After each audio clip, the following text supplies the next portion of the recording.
Paz do Senhor, igreja. Quão bom é estar na casa de Jesus e cantar para Ele, hein? O quão bom é adorar Jesus. Nesses momentos que a gente entende tudo que Ele já fez por nós, e é o momento que a gente simplesmente levanta os nossos braços como um ato de adoração, como um ato de rendição a Deus por tudo que Ele já tem feito. Talvez você não é daqui, talvez você esteja visitando e você pode estar se perguntando por que essas pessoas vêm para a igreja no domingo à noite sem gasolina e colocam as mãos deles para cima e cantam e choram dentro da igreja, e pode parecer um pouco estranho, mas na verdade são só pessoas que são gratas a Jesus. É porque Jesus de alguma forma aconteceu na nossa vida e Ele tem mudado a gente de dentro para fora, Ele tem transformado o nosso interior, Ele tem transformado quem a gente é.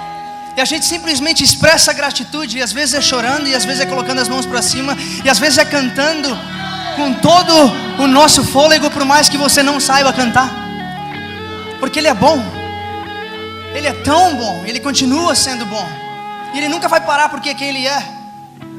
Então se você veio hoje aqui, e você está simplesmente assistindo, sinta-se à vontade, mas a gente ora e a gente acredita que Jesus ainda vai se tornar real para você de uma forma onde você um dia vai se sentir confortável em colocar as tuas mãos para cima e também adorar Jesus com a gente. Então se você está vindo e visitando, se sinta confortável, não se sinta obrigado a fazer nada que alguém faça, mas a gente quer que você se sinta em casa, a gente quer que isso se torne família para ti, que não seja apenas um domingo em um ano, mas que seja a tua família, onde você está feliz de estar toda semana, porque senão a gente vai te procurar, a gente vai te achar. Essa cidade não é tão grande, porque a gente é família, é isso que família faz. Então, sintam-se à vontade para tomar os assentos de vocês. Primeiramente, eu queria agradecer a liderança por me dar a oportunidade de pregar a palavra. Eu não tomo essa oportunidade de qualquer maneira, mas eu levo isso como uma honra e um prazer de fazer. Então, obrigado por ter acreditado em mim e me dado essa oportunidade. Vou tentar honrar tudo que vocês têm feito por mim, amém? Então, primeiro eu vou começar orando, porque a gente está na igreja e na igreja a gente ora. É uma das coisas que a gente faz aqui, amém? Deus, obrigado porque Tu tem sido tão bom pra gente. Obrigado porque Tu já está movendo nesse lugar, e o Senhor ainda tem mais para fazer. O Senhor ainda quer falar mais para a Tua igreja, porque o Senhor não é um Deus em silêncio, mas o Senhor é um Deus que age. Tu és um Pai para nós e nós queremos Te ouvir, e nós viemos à igreja para ouvir o que Tu tens para falar. Então, Senhor, usa a minha boca, que as palavras sejam ditas por Ti, que seja a Tua unção dentro de mim, e não a minha capacidade de falar, ou a minha habilidade de escolher palavras, Pai, mas que seja simplesmente a Tua bondade trabalhando dentro de mim. Senhor, fala aos corações, porque eles vieram aqui para Te ouvir, eles vieram aqui porque Tu és o Senhor deles. Então eu Te agradeço por tudo que Tu tens feito, Pai, mas eu acredito que ainda tem mais, que a noite não chegou num fim, que o Senhor ainda quer falar. Amém? Esses tempos atrás, alguém veio para mim e perguntou o que significava ser como Jesus. É uma daquelas coisas principais sobre o cristianismo, porque a gente sempre fala que a gente está querendo ser mais como Jesus. E daí tem fases na nossa vida onde tudo está dando certo, e a gente se sente muito parecido com Cristo. A gente ora bastante, a gente lê a palavra, tudo com tanta facilidade. A gente vem à igreja no domingo e tudo parece funcionar. Cada vez que você dobra o joelho, você sente a presença de Deus. Tudo está funcionando, mas daí tem fases da nossa vida onde a gente tenta falar com Jesus, a gente tenta orar e parece que nada está funcionando. Parece que a gente se sente tão distante. Às vezes a gente erra, a gente cai, a gente peca, a gente faz o que a gente não deveria fazer. E é nesses momentos que facilmente a gente pega a identidade do nosso erro e a gente coloca dentro da gente.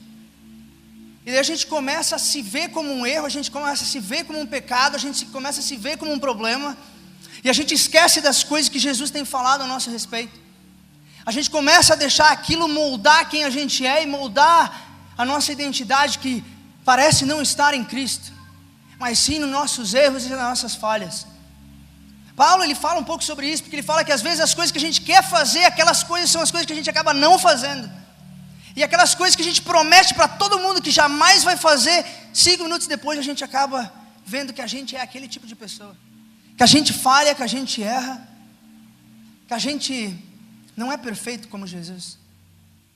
E nesse momento, como eu disse antes, é tão fácil pegar tudo aquilo e trazer para dentro de nós e assumir aquele erro como se nós fôssemos um erro, como se nós fôssemos um pecado, e não simplesmente um pecador procurando ser redimido. E é incrível porque eu acho que Deus vai mudar isso hoje à noite para algumas pessoas. Que a partir de hoje você não vai mais se ver como um problema e como um erro, mas você vai entender que a tua identidade está em Cristo Jesus, e não simplesmente nas coisas que você faz, ou na tua habilidade de fazer o bem, ou de acertar, mas está na bondade dEle, de ser bom. Então eu queria que a igreja abrisse a Bíblia de vocês em Lucas capítulo 5, e a gente vai ler do 1 em diante. Jesus tem sido bom para você, igreja? Ele tem sido tão bom, né?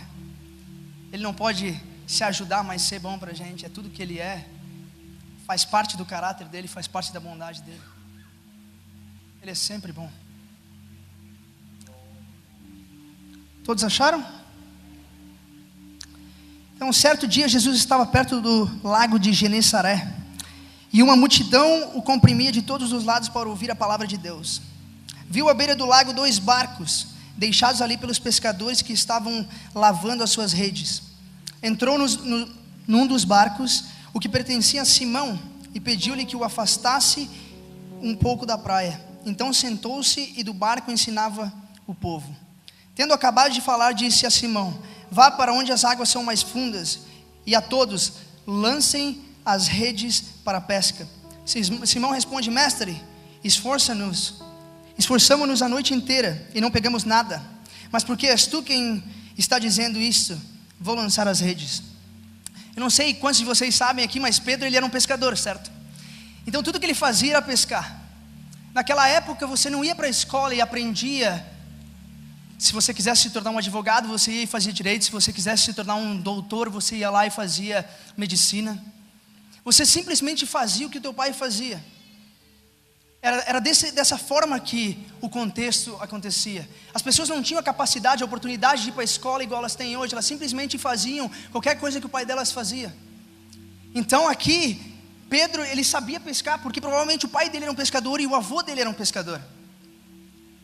E eu acho engraçado porque Jesus era um carpinteiro. Ele mexia com madeira, ele não mexia com peixe, ele não sabia pescar. Mas é engraçado porque ele dá esse comando a Pedro, e às vezes quando eu estou lendo essa história, eu imagino Pedro pensando: eu vou fazer só para provar ele é o contrário. Talvez é só o meu jeito de ler a Bíblia, mas eu fico imaginando ele pensando assim: eu vou provar que ele está errado. Então Pedro pensa: eu vou lançar as redes e depois eu vou falar: eu te avisei, não te avisei. Tipo mãe faz quando a gente faz alguma coisa errada. Tipo, eu não te falei para não fazer isso, mas agora já deu tudo errado, então agora não importa mais muito. Te amo, mãe. Mas eu sinto que Pedro tem um pouco disso. E é engraçado porque eu posso imaginar ele falando na cabeça dele essas coisas, indo e pensando através dessas coisas. Mas ele não sabia que Jesus, ele criou o peixe, ele criou o mar. É engraçado porque ele espera que os resultados da pescaria dele vão ser os mesmos de quando Jesus não estava no barco, mas ele não sabe quem que está no barco dele agora é Jesus. Então, irmão, quando você olha para a tua vida, não espere os mesmos resultados na tua vida quando Jesus está no teu barco. Quando Jesus está na tua vida, as coisas vão se modificar, as coisas não vão ser as mesmas. As coisas vão ser transformadas, porque agora Jesus está na tua vida, agora Jesus está no teu barco, e a natureza vai ter que trabalhar para Jesus. A natureza vai ter que fazer, vai ter que obedecer o que Ele diz. Eu acho incrível porque Jesus tem essa calma, e Jesus manda isso para Pedro, e eles falam: eu pesquei a noite inteira, e geralmente os peixes saíam à noite para que os pescadores pudessem pescarem os peixes, então eles iam geralmente durante a noite, então não fazia sentido nenhum eles passarem a noite inteira pescando e não pegar nada, e daí quando chegasse o dia eles continuarem pescando, porque se eles não pegaram durante a noite, eles não iriam pegar durante o dia. Mas ele faz isso, e daí a gente vai ler e vai ver o que acontece aqui, a partir do versículo 6. Quando o fizeram, pegaram tal quantidade de peixes que as redes começaram a rasgar-se. Então fizeram sinais aos seus companheiros no outro barco, para que viessem ajudá-los. E eles vieram e encheram ambos os barcos, ao ponto de começarem a afundar. Quando Simão Pedro viu isso, prostrou-se aos pés de Jesus e disse: afasta-te de mim, Senhor, porque sou um homem pecador. É engraçado porque todo relacionamento que Pedro tinha tido com pessoas religiosas era esse negócio de uma diferença, de uma separação. Porque ele achava que uma pessoa santa e justa não queria estar na presença de um pecador e de um errôneo, de uma pessoa que não acerta todas as vezes, de uma pessoa que não é tão boa. Então todo o relacionamento que ele tem tido com os mestres da lei até agora tinham sido más e tinham sido baseados só no que ele podia fazer. Então assim que ele vê que Jesus é um homem santo e diferenciado, ele simplesmente ele quer se retirar da presença de Jesus. Ele fala: afasta-te de mim, porque eu não sou bom o suficiente. Mas ele não conhecia Jesus ainda. Jesus, ele não tem medo do teu pecado, irmão. Me desculpe te dizer isso. Ele não tem medo das vezes que você não é bom o suficiente. Ele não tem medo das vezes que você não pode acertar e ser perfeito. Ele quer estar no meio do teu problema, porque ele sabe que é só quando ele está no meio do teu problema é que as coisas podem mudar. Ele sabe que é só quando ele está no meio do teu problema é que as coisas vão começar a mudar, que a transformação dentro do teu coração vai começar a acontecer. É porque ele está ali, não é pela tua capacidade de ser bom. Mas Pedro não sabia disso ainda. Pedro não sabia disso ainda. É engraçado que na próxima passagem, Jesus, ele cura um leproso. E a lepra era um motivo de você ser jogado para fora da sociedade. Porque era uma doença que passava, então você não queria estar perto de uma pessoa que tem lepra. Você queria se distanciar. E o que Jesus fazia? Ele ia lá e tocava o leproso. Porque ele sabia que quando ele tocasse o leproso, ele não ia se tornar leproso, mas o leproso ia se tornar curado. Então ele não tem medo do pecador, por quê? Porque ele sabe que quando ele chegar perto do pecador, ele não vai se tornar mas o pecador vai se tornar justo. O pecador vai ser restaurado. O pecador vai ser transformado. Por quê? Porque é por causa da bondade dele. É por causa do poder dele. Esse é Jesus. A gente só é mudado porque ele aconteceu na nossa vida. Não pela nossa capacidade de ser bom ou de mudar, mas só porque ele é bom. Então ele chega e ele geralmente vai para os pescadores. E é por isso que as pessoas religiosas não gostavam às vezes de Jesus, porque eles queriam que Jesus andasse só com as pessoas perfeitas. E Jesus ia lá e andava com os pecadores. Ele andava com as pessoas que não acertavam o tempo inteiro. Na verdade, o contrário, com as pessoas que erravam o tempo inteiro. E os religiosos falavam: não, mas se você realmente é quem você diz que é, você deveria andar com esse tipo de pessoa. Mas Jesus, ele pensa diferente. Ele fala: não, eu vim para o doente, porque eu sou o único que pode mudar a vida deles. Então eu preciso andar com eles. Então nós estamos em boas mãos aqui, igreja, hoje. Porque adivinha, a gente somos todos pecadores. Todos pecadores redimidos pela graça e a bondade e o amor do Pai, que veio através de Jesus para vir e morrer numa cruz, para que eu e você pudéssemos ser chamados de filho. Não é por causa do nosso poder, igreja, é por causa do poder dele. É por causa da bondade dele. Então vamos continuar aqui no versículo 9. Pois ele e todos os seus companheiros estavam perplexos com a pesca que haviam feito, como também Tiago e João, os filhos de Zebedeu, sócios de Simão. Jesus disse a Simão: não tenha medo, de agora em diante você será pescador de homens. Eles então arrastaram seus barcos para a praia, deixaram tudo e o seguiram. É engraçado porque antes de conhecer Jesus, quando Pedro só conhecia a religião, ele fala: afasta-te de mim. Quando ele conhece Jesus, ele fala: não, eu vou contigo. A mudança só acontece quando ele conhece Jesus. A religião não vai poder te mudar. A placa de igreja não vai poder te transformar. É só quando você conhece a Jesus que você vai conseguir entender o propósito e o plano dele para a tua vida. Jesus fez o que religião nenhuma podia fazer. Jesus comprou lá naquela cruz. Ele pagou o preço que ninguém podia pagar. É por isso que nós somos transformados. É por causa de Jesus. E às vezes eu fico me perguntando: quem que deixa tudo para um homem que acabou de conhecer? Eu ia achar assim: deve ser um sequestro. Jamais sairia com uma pessoa que eu acabei de conhecer para um lugar que eu não tenho a mínima noção de onde seja. Provavelmente eu iria inventar uma desculpa esfarrapada e falar que eu não podia, que a minha mãe estava esperando em casa ou qualquer coisa. Mas o contexto de Pedro era diferente. Lá, como eu disse antes, você não ia para a escola para aprender a tua profissão. O que você fazia era ou o trabalho da família, ou você tentava se tornar um rabi. Então dos 6 aos 10 anos, toda criança judia, o que Pedro era ele iria ir para essa escola e ele iria aprender os 5 primeiros livros da Bíblia. Ele ia decorar o Pentateuco, que são os 5 primeiros livros, a Torá, e ele ia saber palavra por palavra. Ele ia saber de cor e salteado todos os versículos e capítulos dos 5 primeiros livros bíblicos. E daí os melhores dos melhores, eles iriam passar para a próxima fase. E aqueles que não fossem tão bons, eles iam parar por ali e voltar e ajudar a família no trabalho que a família fazia. E depois dos 10 aos 14 anos, os melhores dos melhores iriam continuar estudando, eles iriam aprender o Antigo Testamento inteiro. Isso é mais do que a metade da Bíblia. E eles iam saber de tudo de cor e salteado, eles iriam decorar tudo, eles iriam responder qualquer pergunta que você fizesse sobre a Bíblia para eles. E daí de novo haveria uma separação. Os melhores dos melhores iriam fazer um estágio com o rabi, que era como se fosse um pastor da época. Eles iriam sentar aos pés desse rabi, eles iriam aprender com esse rabi. Eles iriam carregar o jugo desse rabi nas costas deles. E eles iriam honrar esse rabi com a vida deles. Eles iriam fazer o que esse rabi fazia. Mas aqueles que não eram bons o suficientes, eles iriam fazer o que a família fazia. E o que eu acho mais incrível é porque... O que Pedro estava fazendo mesmo? Estava pescando. Então ele não era bom o suficiente. Ele não tinha versículos da Bíblia decorados o suficiente na cabeça dele. Talvez ele não orasse 8 horas por dia. Talvez ele não fosse o melhor em ir para a igreja todos os dias. Talvez ele não era o melhor crente, ou o melhor cristão, por assim se dizer, como a gente diria nos dias de hoje. Ele era um pescador porque ele não era bom o suficiente, porque ele não passou no teste, no Enem daquela época. Ele não conseguiu ser bom o suficiente. Mas daí Jesus olha para ele e fala: mas eu quero você. Eu quero você que não tem habilidade nenhuma. Porque não é pelo que você sabe, é porque você vai andar comigo e eu vou te ensinar, e daí você vai ser transformado.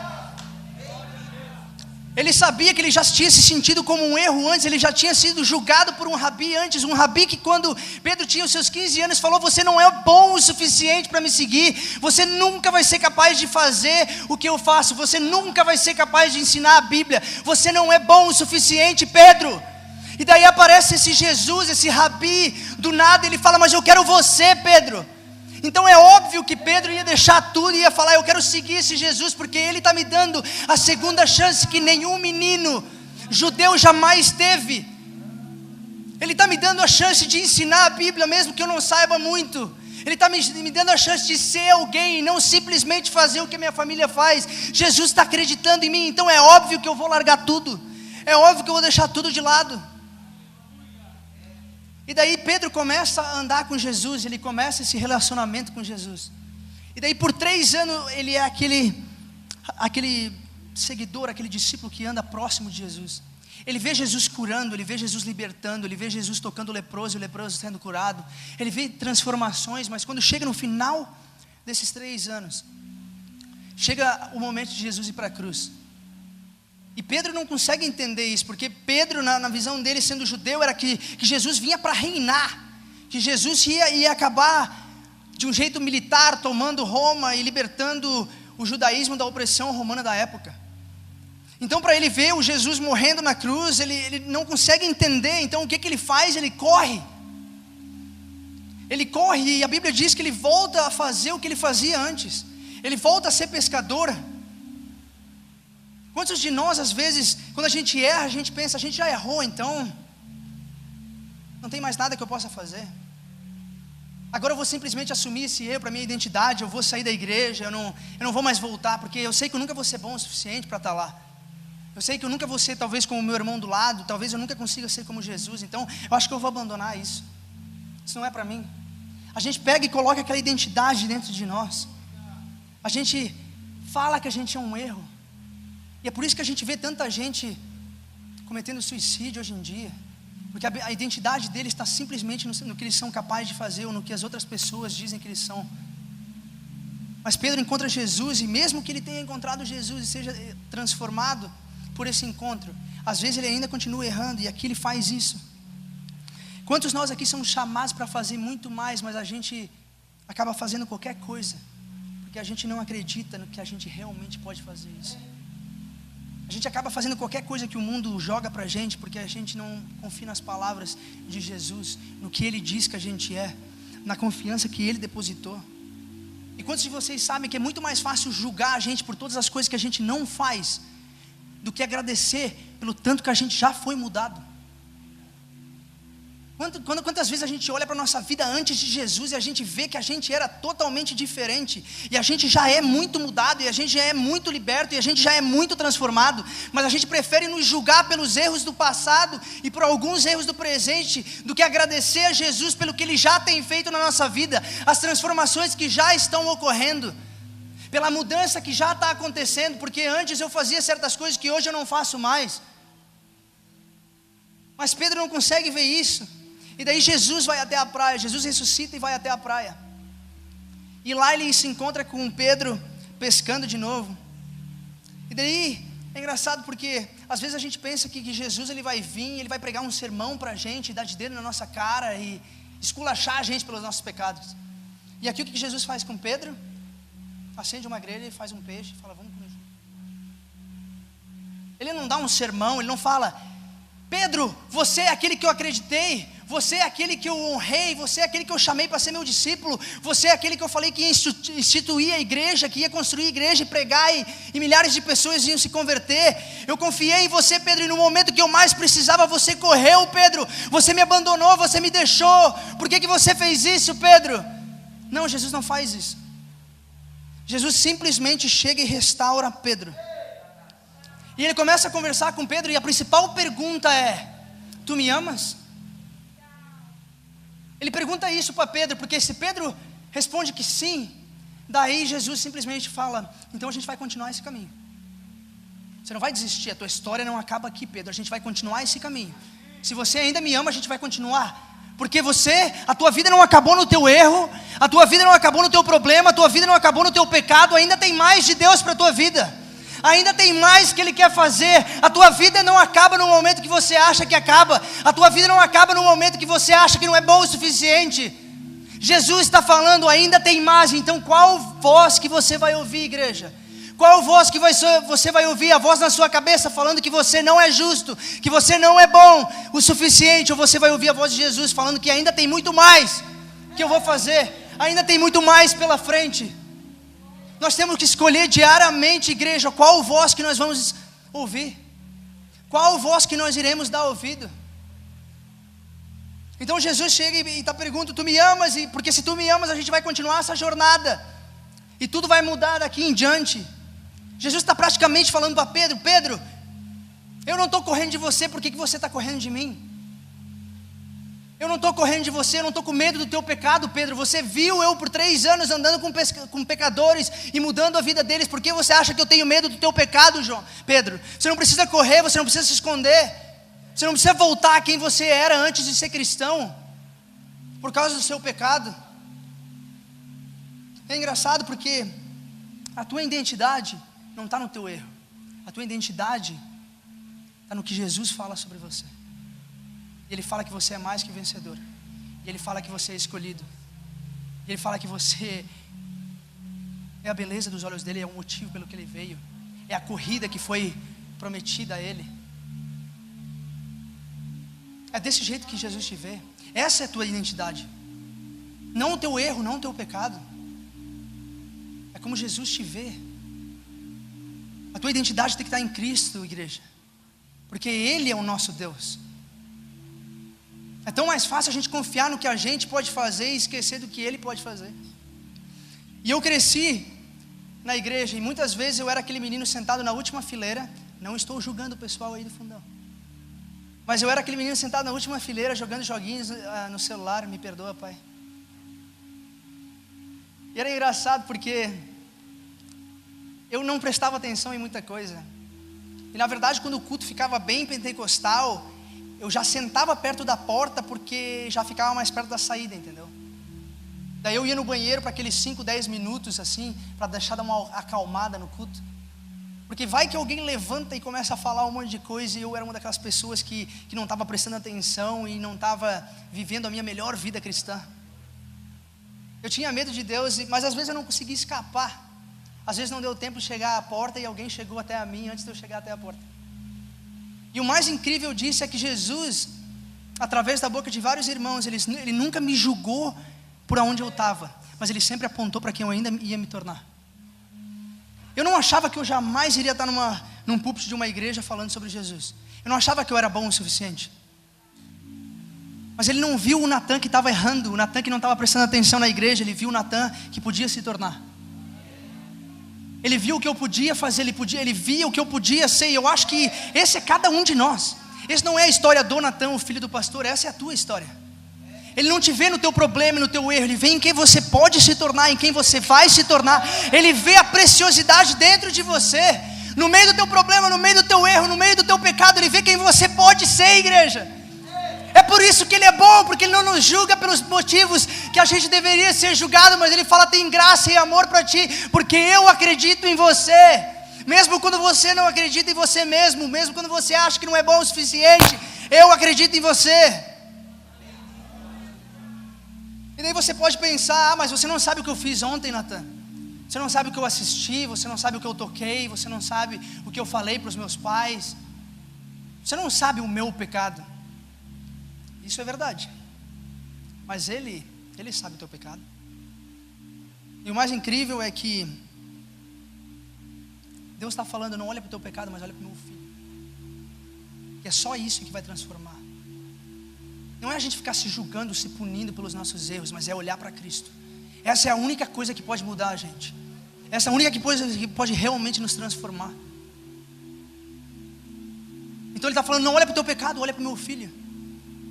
E eu acho que você está em boa companhia. Se você acha que você errou várias vezes, se você acha que Ele não pode te amar o suficiente ou te usar porque você não é bom, porque você erra de vez em quando, você está em boa companhia bíblica. Eu vou ler só alguns personagens bíblicos para você ter uma ideia. Noé era um bêbado, Isaac era medroso, Jacó era mentiroso, José era um escravo, Moisés era gago, Gideão era duvidoso, Sansão era arrogante, Davi era adúltero, Elias era depressivo, Raabe era prostituta, Maria Madalena era possessa, Paulo era um assassino e Pedro negou Jesus. Então qual é a tua desculpa pelo qual você não pode ser amado por Jesus?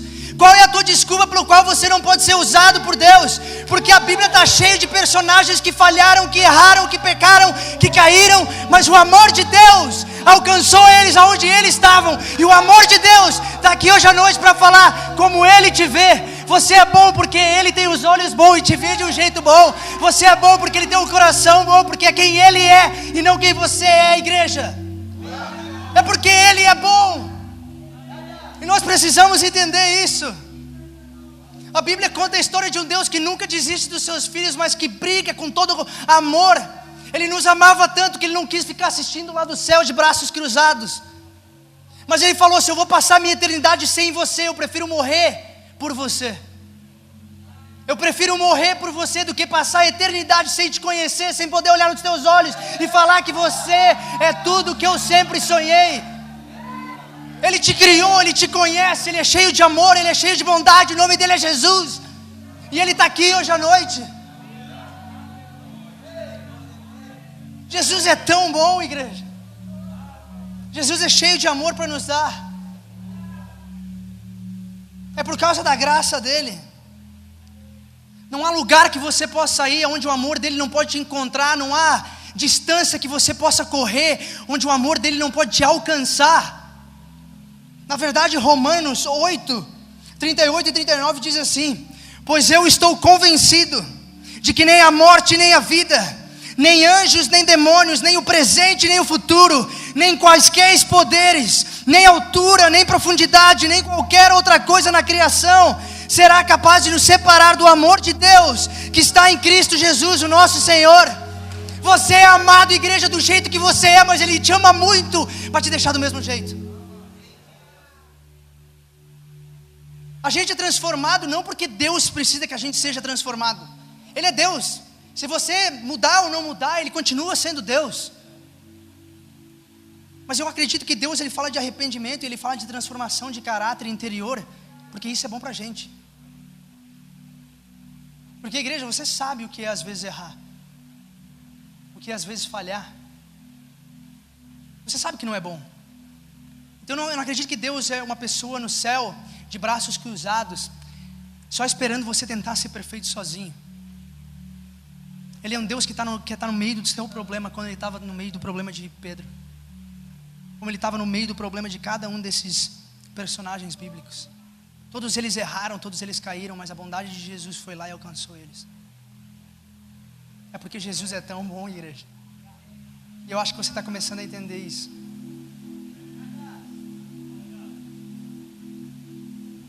Eu amo Jesus porque Ele tem a capacidade de ver dentro de nós o que a gente não é capaz de ver dentro de nós mesmos.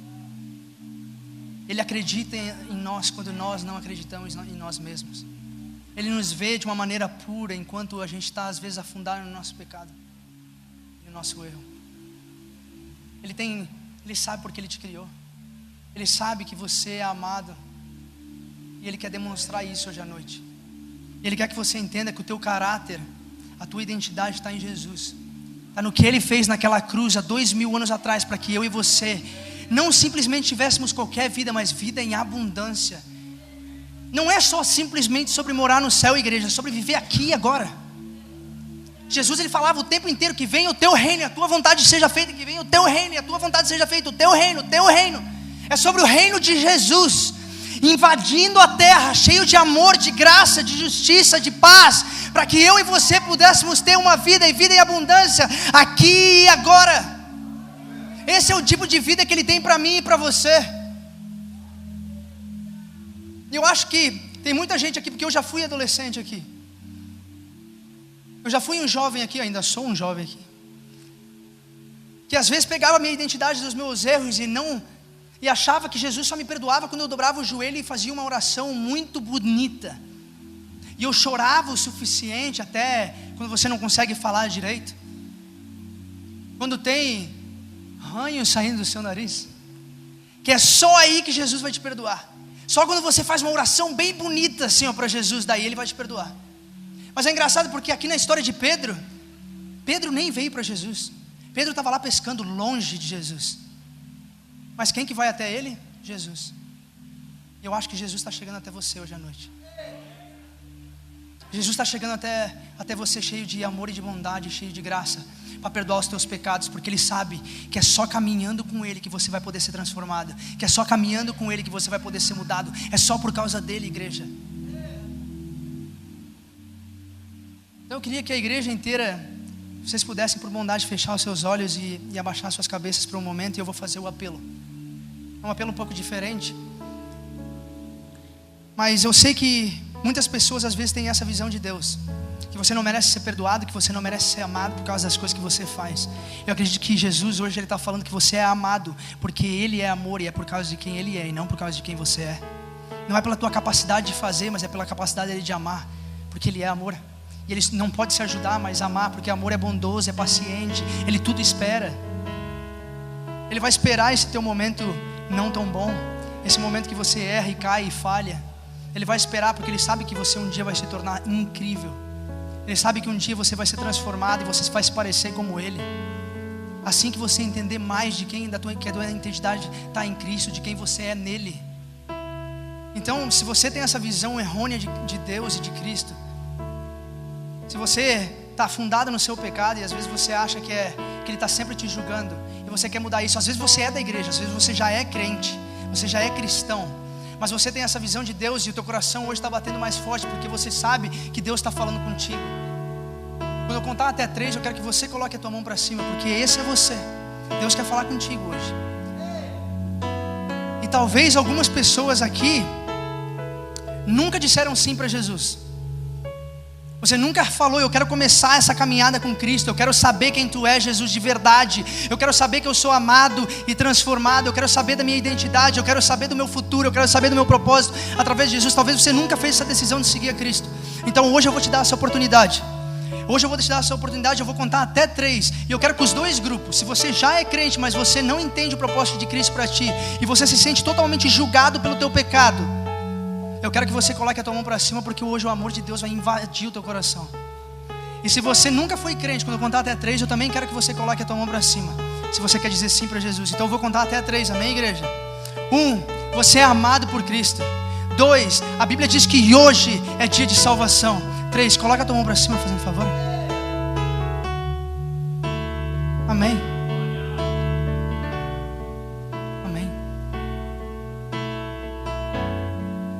Ah, Pai, Tu é tão bom aí. Obrigado porque o Senhor não desiste da gente. Obrigado porque o Senhor é tão cheio de amor que até nas nossas fraquezas, nos nossos erros, nos nossos pecados, quando a gente não consegue, o Senhor decide nos amar, porque esse é quem Tu és, Pai. Porque a Tua bondade é maior, ela não cabe no Teu peito, mas ela se derrama sobre nós. Igreja, eu quero fazer uma oração e eu quero que todos vocês orem junto comigo. Porque a gente é uma família, então a gente não vai deixar só quem levantou a mão para cima orar sozinho. A gente vai orar com eles, porque a gente é uma família, a gente é um só corpo, andando junto para se parecer com Jesus. Então a gente pode fazer assim, eu falo uma frase e daí vocês repetem até a hora do amém. Então, Jesus,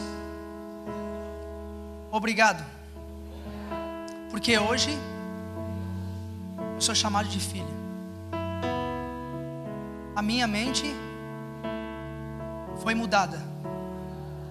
Eu jamais serei o mesmo por causa de Ti, Jesus. Então entra no meu coração e faz o que só o Senhor pode fazer. No nome de Jesus eu oro. Amém. Ah, Jesus é bom, hein? Jesus é muito bom. Eu acho que o meu trabalho está feito aqui. Amém? A igreja recebeu? Hoje você vai sair mais inspirado e mais acreditando na tua identidade, estando em Cristo e não em você mesmo. Amém? Eu amo vocês, igreja. Eu cheguei aqui faz pouco tempo, mas eu já sou tão grato porque vocês decidem lotar um domingo na igreja para adorar Jesus e ouvir sobre Ele. E no final, como a gente viu aqui, é só Ele que pode transformar a gente. Eu acredito que a igreja vai ser transformada de glória em glória, de unção em unção, de fé em fé, de fase em fase, até que nós venhamos a se parecer exatamente como Jesus. Amém? Amém, igreja. Muito obrigado pela oportunidade. Deus abençoe todos vocês.